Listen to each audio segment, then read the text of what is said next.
இந்த கொஸ்டினில் பிரின்சிபல் 5000 சொல்லிட்டாங்க, ரேட் 4%, 1.5 வருஷத்துக்கான காம்பவுண்ட் இன்ட்ரெஸ்ட் கண்டுபிடிக்க சொல்லியிருக்காங்க. இப்போ இதில் பாருங்கள், காம்பவுண்ட் இன்ட்ரெஸ்ட் வந்து காம்பவுண்டட் ஆஃப் இயர்லி, அதாவது அரையாண்டுக்கு ஒரு முறை வட்டி கணக்கிடப்படுகிறது அப்படின்னு சொல்லிட்டாங்க. அப்போது எத்தனை அரையாண்டு வரும் 1.5 வருஷத்தில்? நம்மளுக்கு 3 அரையாண்டு வருங்களா? ஓகே, இப்போது ஒரு வருஷத்துக்கு 4%னா அரை வருஷத்துக்கு எவ்வளோ பர்சன்டேஜ் வருங்க? 2% வருமா? ஓகே, இதை எழுதிக்கலாம். நம்மளுக்கு தெரியும் கோல்டன் ரேஷியோ 3 சைக்கிளுக்கு என்ன அப்படின்னு.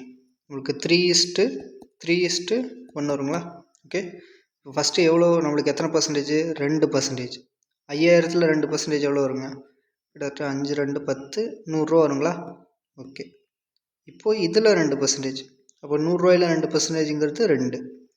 இதில் 2% பார்க்குறப்ப எவ்வளோ வரும்? 0.04 வருங்களா? அவ்வளோதான். இப்போது 3 டைம்ஸ் ஆஃப் 100 எவ்வளோ வரும்? 300. இங்கே 3 2s are 6. 1 டைம்ஸ் ஆஃப் 0.04 0.04 கூட்டினா எவ்வளோ வருதுங்க? 306.04. Option second option correct answer. இதே மாதிரி பிரின்சிபல் ஒரு 8000 ரூபாயாக இருந்ததுன்னா என்ன ஆன்சர் வரும் அப்படின்னு கமெண்ட்டில் மென்ஷன் பண்ணுங்கள். தேங்க்யூ.